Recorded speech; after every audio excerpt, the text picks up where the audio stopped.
सारी एक्सरसाइजेस को बहुत अच्छे से किया है, पूरा टाइम देके किया है, तो ग्रिड आपके लिए बहुत आसान हो जाएगा। तो अभी यहाँ पर हम ग्रिड नहीं बना रहे, हम यहाँ सीखेंगे कि हम ईच बॉक्स में एक एक बॉक्स को देखने का हम तरीका सीखेंगे कि हम किस वे में देखते हैं कि हमें क्या अप्रोच करना चाहिए, जिसके लिए हम इक्वल साइज़ का बॉक्स ले रहे हैं। जैसे मैंने यहाँ पर अगर 3 सेंटीमीटर का एक बॉक्स लिया है, 3 सेंटीमीटर इसलिए कि ताकि आपको अच्छे से दिखाई दे, अदरवाइज़ हम 2 सेंटीमीटर या 1 सेंटीमीटर का भी बना सकते हैं।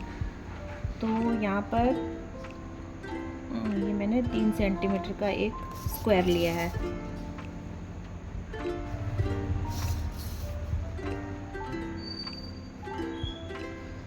और ये है, हम सोच लेते हैं कि ये हमारा रेफरेंस है, और सेम साइज़ का स्क्वायर 3 सेंटीमीटर का हम यहाँ फिर ड्रॉ करते हैं।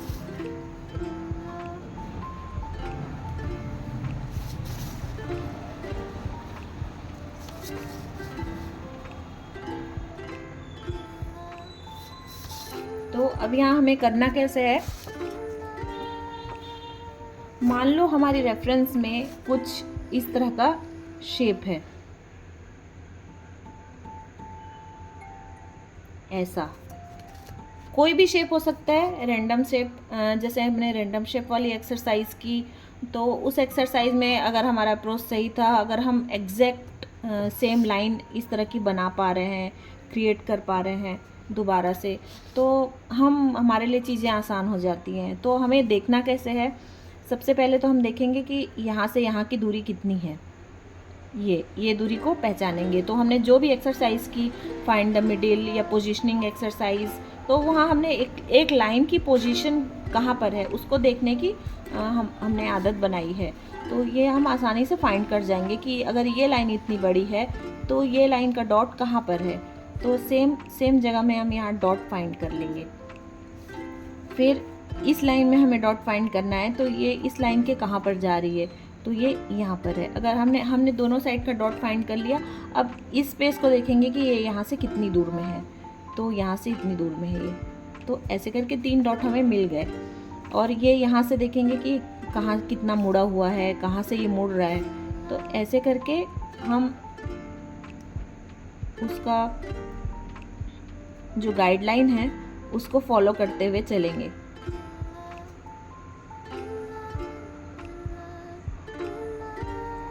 और इस शेप को अच्छे से बनाने की कोशिश करेंगे। अगर हमें अच्छे से नहीं बनता है तो हम फिर से मिटाएंगे, फिर से बनाएंगे।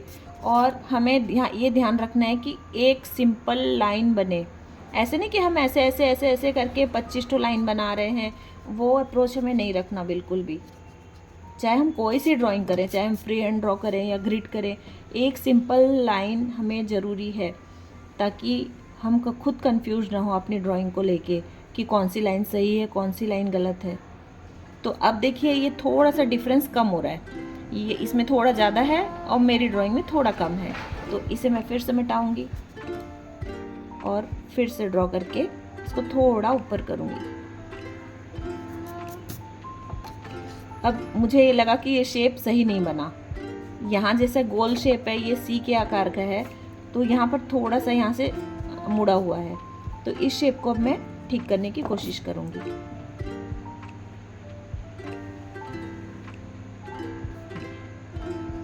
तो अब जब मुझे लगेगा कि हाँ अब मेरा सही बन गया है, अब बिल्कुल एक्यूरेट दोनों एक समान दिख रहा है, तो फिर मैं दूसरे बॉक्स में जंप करूँगी, या फिर दूसरे बॉक्स से मैं स्टार्ट करूँगी कि जो भी चीज़ बनी हुई है। तो हमें ये अप्रोच रखना है अपनी पूरी ड्राइंग में। तो सबसे पहले जो हम सीखेंगे कि हम अगर एक कोई भी, मान लो ये हमारा रेफरेंस है ये, तो हमने इसमें अगर इतने बॉक्स बनाए हैं, 1 2 3 4 5 6 7 8, ये 16 बॉक्सेस हैं। तो हमारे दूसरे जो मान लो हमारा पेपर है, सेम साइज़ का पेपर हम लेंगे और उसमें भी इक्वल साइज़ के 16 बॉक्सेस हम क्रिएट करेंगे। तो हमारा ड्राइंग के लिए अप्रोच यही रहेगा कि हम सेम साइज़ की अभी बनाएं। क्योंकि अगर हम शुरू से ही छोटी से बड़ी बनाएंगे तो हम कंफ्यूज्ड हो जाएंगे। पहले हमें इसमें बहुत इजी हो जाना है कि हमें ये तो बॉक्सेस का साइज़ सही नहीं बना है, तो हमें इक्वल साइज़ के स्क्वायर शेप के बॉक्सेस लेने हैं। ठीक है, तो देखते हैं नेक्स्ट एक्सरसाइज में कि हम कैसे सिंपल स्टिल लाइफ से पहले ड्रॉ शुरू करेंगे, क्योंकि हमें शुरू में कॉम्प्लिकेटेड ड्राइंग बिल्कुल भी नहीं लेनी है।